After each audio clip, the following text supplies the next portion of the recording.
बिस्मिल्लाहिर्रहमानिर्रहीम। अस्सलाम वालेकुम। वेलकम बैक टू सियालकोटी पकवान। तो कैसे हैं मेरे प्यारे प्यारे बहन भाई। मुझे पूरी उम्मीद है मेरे देखने और सुनने वाले मेरे तमाम बहन भाई बिल्कुल खैर वाफियत से होंगे। तो आज मैं रेसिपी लेके हूँ, फ़िश का सालन बनाऊँगी मैं, मछली का सालन। तो इसके लिए आपको जो टेस्ट, जिस फ़िश का टेस्ट आप लोगों को पसंद है वो उसका बना सकते हैं।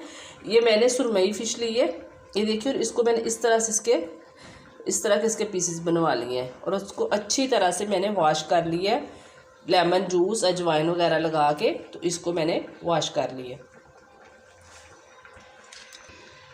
तो मैं इसको दो प्रोसेस से तैयार करती हूँ। सबसे पहले हम इसको थोड़ा सा मैरिनेट करके, तो इसका क्या करेंगे, इसको थोड़ा सा फ्राई करेंगे। उसके बाद इसका मसाला तैयार करके तो फिर इसका सालन तैयार करेंगे।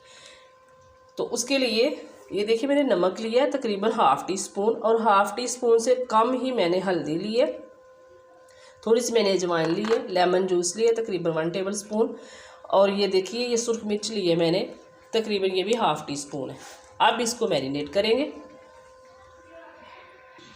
एक बाउल ले लिए मैंने, उसमें ये सुर्ख मिर्च पाउडर, अजवाइन, ये नमक, हल्दी और ये लेमन जूस, इसको मिक्स करूँगी मैं।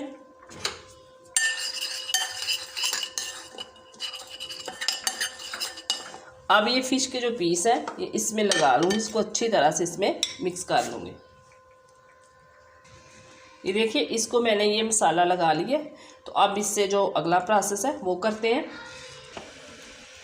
ये देखिए फ्राइंग पैन मैंने चूल्हे पे चढ़ा दिया है। तो इसमें मैंने तकरीबन ½ कप जो है ये ऑयल का डाला है। तो अब जिसको ये मैंने हल्का फुल्का सा फ़िश को मसाला लगाया है, तो अब मैं इसे डाल दूँगी और इसको फ्राई करेंगे।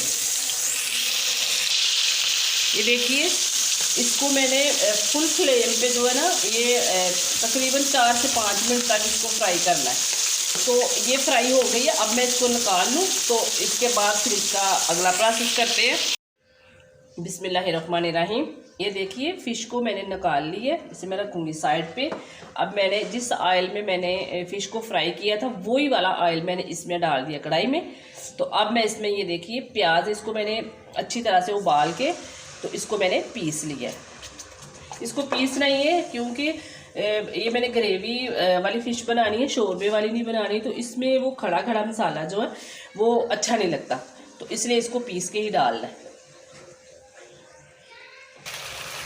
अब ये देखिए लहसुन अदरक का पेस्ट है, और इसमें मैंने तकरीबन 4 अदद सब्ज़ मिर्ची डाल के तो लहसुन अदरक और सब्ज़ मिर्ची को अच्छी तरह से पीस लिया था। ये इसमें ऐड करेंगे। ये देखिए ये लहसुन अदरक और प्याज वगैरह जो है ये इनका कच्चापन ख़त्म हो गया। तो अब ये देखिए ये टमाटरों को भी मैंने 2 अदद मैंने टमाटर लिए थे, तो इनको भी उसी तरह मैंने पीस लिए। तो अब ये वाला मसाला जो इसको अच्छी तरह से अब मैं फ्राई करूँगी, अच्छी तरह से करना है। ये देखिए सारे जो टमाटर वगैरह प्याज सबको अच्छी तरह से मैंने भून लिए। अब ये देखिए ½ टी स्पून से भी थोड़ी कम मैंने ब्लैक पेपर ली है, और ये मैं डाल रही हूँ इसमें। अब ये देखिए हल्दी पाउडर, ये देखिए रेड मिर्च पाउडर, चिली फ्लेक्स है, ये ऐड करूँगी। नमक और मिर्च पे ज़रा हाथ रोकना ही है। ये देखिए पहले भी मैंने डाला था, थोड़ा सा मैं और डाल रही हूँ। ये गरम मसाला पाउडर, ये देखिए ज़ीरा और उसका धनिया का पाउडर। थोड़ा सा मैं इसमें पानी डालूँगी। अब थोड़ा सा मैं इसको पका लूँगी।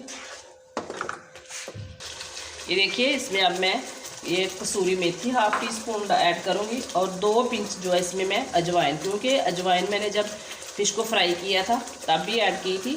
तो तकरीबन टोटल इसमें ½ टी स्पून जो है ना वो अजवाइन की है। 2 पिंच मैंने पहले डाल दी, 2 पिंच मैंने अब डाली है।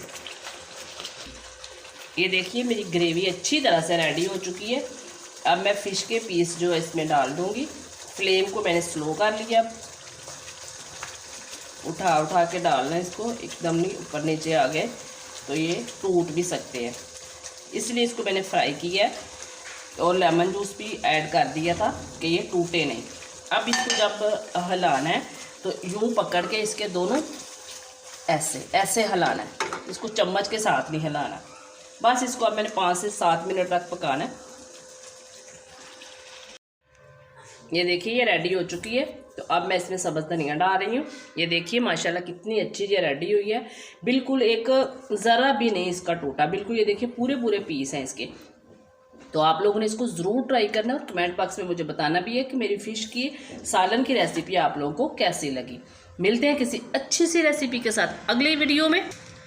तब तक मुझे दीजिए इजाज़त। दुआओं में मुझे और मेरी फैमिली को बहुत सारा याद रखना है। ओके, अल्लाह हाफिज़।